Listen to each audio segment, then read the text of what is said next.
കർഷക സമരത്തിനിടെ യുവ കർഷകൻ ശുഭ്കരൻ കൊല്ലപ്പെട്ടതിൽ കേസെടുക്കാൻ വൈകുന്നതിൽ പഞ്ചാബ് സർക്കാരിനെതിരെ കർഷക സംഘടന രംഗത്ത് വന്നു. പഞ്ചാബ് മുഖ്യമന്ത്രി ഭഗവത് മാൻ ഇരട്ടത്താപ്പ് അവസാനിപ്പിക്കണമെന്നാണ് കിസാൻ മസ്ദൂർ സംഘർഷ് സമിതി പ്രസിഡന്റ് സുഖ്വിന്ദർ സിംഗ് സബ്ര 24 പറഞ്ഞത്.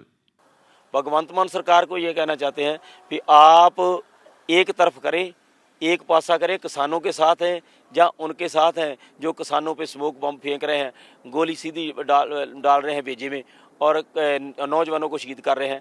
ये एक तरफ होना चाहिए. आपने भी बड़ी तगड़ी फोर्स से लगा रखी है. हाँ जी, हाँ जी, डबल स्टैंड है. डबल स्टैंड से बाहर निकले भगवंत मान जी.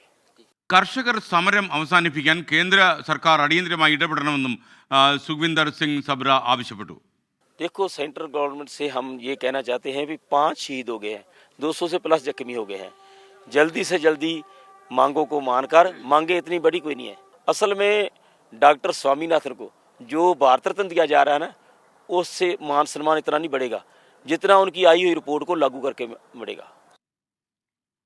ഹരിയാന പോലീസിനെതിരെ നടപടിയെടുത്താൽ മാത്രമേ ശുഭ്കരന്റെ പോസ്റ്റ്മോർട്ടവും സംസ്കാരവും നടത്തുവെന്ന നിലപാടിൽ ഉറച്ചു നിൽക്കുകയാണ് കർഷകർ.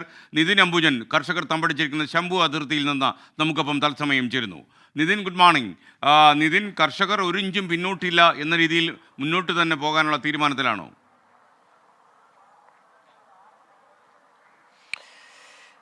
കർഷക സംഘടനകൾ നേരത്തെ വ്യക്തമാക്കിയത് ശുഭ്കരന്റെ കൊലപാതകത്തിന് ശേഷം 2 ദിവസം ഡൽഹി ചലോ മാർച്ച് നിർത്തിവെക്കുമെന്നാണ്. അതിനുശേഷം വീണ്ടും പുനരാരംഭിക്കുമെന്നാണ് നേരത്തെ വ്യക്തമാക്കിയത്. പക്ഷേ കഴിഞ്ഞ ദിവസമാണ് കർഷക സംഘടനകൾ യോഗം ചേർന്ന ശേഷം പിന്നീട് ഒരു തീരുമാനം പ്രഖ്യാപിച്ചത്. ശുഭ്കരന് നീതി ഉറപ്പാക്കും വരെ അതിർത്തികളിൽ തന്നെ തമ്പടിക്കാനാണ് തീരുമാനിച്ചിരിക്കുന്നത്. ശംഭു, അതോടൊപ്പം തന്നെ ഖനോരി അടക്കമുള്ള പഞ്ചാബ്, ഹരിയാന സംസ്ഥാനങ്ങളുടെ അതിർത്തികളിൽ അങ്ങനെ തമ്പടിച്ചുകൊണ്ട് സമരം ശക്തമാക്കാൻ തീരുമാനിച്ചിട്ടുണ്ട്. എന്തായാലും ആദ്യത്തെ പരിഗണന ശുഭ്കരന് നീതി ഉറപ്പാക്കുക. അതിന്റെ ഭാഗമായി പഞ്ചാബ് കടന്നുവന്ന് അതിനുശേഷം അതിക്രമം നടത്തിയ പോലീസുകാർക്കെതിരെ നടപടി വേണമെന്നൊരു ആവശ്യമാണ് മുന്നോട്ട് വയ്ക്കുന്നത്. ശുഭ്കരന്റെ കൊലപാതകത്തിൽ പ്രതിഷേധിച്ച് ആ ഒരു സാഹചര്യത്തിൽ 302 വകുപ്പ് പ്രകാരം പോലീസുകാർക്കെതിരെ കൊലക്കുറ്റം ചുമത്തി കേസെടുക്കണമെന്ന ആവശ്യം മുന്നോട്ട് വെച്ചിട്ടുണ്ട്.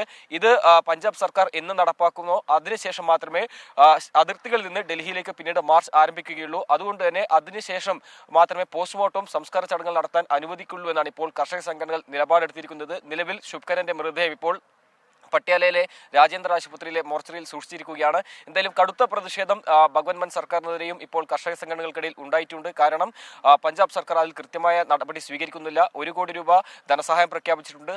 സഹോദരിക്ക് സർക്കാർ ജോലി വാഗ്ദാനം ചെയ്തു. ഇതെല്ലാം തന്നെ സ്വാഗതം ചെയ്യുന്നു. അപ്പോഴും ഏറ്റവും അടിസ്ഥാനപരമായ ഒരു നീതി എന്നത് ഈ പോലീസുകാർക്കെതിരെ നിയമ നടപടി സ്വീകരിക്കുക എന്നതാണ്. അത് ഇതുവരെ സ്വീകരിച്ചിട്ടില്ല. അതിനുശേഷം മാത്രമേ പിന്നീട് ഡൽഹി ചലോ മാർച്ച് ആരംഭിക്കുള്ളൂ എന്നാണ് വ്യക്തമാക്കിയത്. ആ ഒരു പശ്ചാത്തലത്തിൽ ശംഭുവിലും ഖനൌരിയിലും ഇന്ന് കൂടുതൽ കർഷകരെ എത്തിച്ച് സമരം ശക്തമാക്കാൻ തന്നെ തീരുമാനിച്ചു. എന്തായാലും പോലീസുകാർക്കെതിരെ 302 വകുപ്പ് പ്രകാരം ചുമത്തിയതിനു ശേഷം മാത്രമേ ഡൽഹിയിലേക്ക് പോകുള്ളൂ എന്ന് വ്യക്തമാക്കിയിരിക്കുകയാണ്. അതോടൊപ്പം ഭഗവത് മാൻ ഇരട്ടത്താപ്പ് അവസാനിപ്പിച്ച് രംഗത്ത് വരണമെന്നും ആവശ്യപ്പെട്ടിട്ടുണ്ട്. എന്തുകൊണ്ടാണ് പഞ്ചാബ് സർക്കാർ നീതി ഉറപ്പാക്കാൻ വൈകുന്നതെന്ന ചോദ്യമാണ് കർഷക സംഘടനകൾ ഉന്നയിക്കുന്നത്. മാത്രമല്ല ശുഭ്കരനെ ഒരു രക്തസാക്ഷിയായി പ്രഖ്യാപിക്കണമെന്നൊരു ആവശ്യം മുന്നോട്ട് വയ്ക്കുന്നു. എന്തായാലും കേന്ദ്ര സർക്കാരിന് മുമ്പാകെയും ചില ആവശ്യങ്ങൾ കർഷക സംഘടനകൾ അറിയിച്ചിരിക്കുന്നത് 5 വിളകൾക്ക് മാത്രമല്ല താങ്ങുവില ഉറപ്പാക്കേണ്ടത്, പകരം 23 വിളകൾക്കും താങ്ങുവില ഉറപ്പാക്കും വരെ സമരം മുന്നോട്ട് പോകും.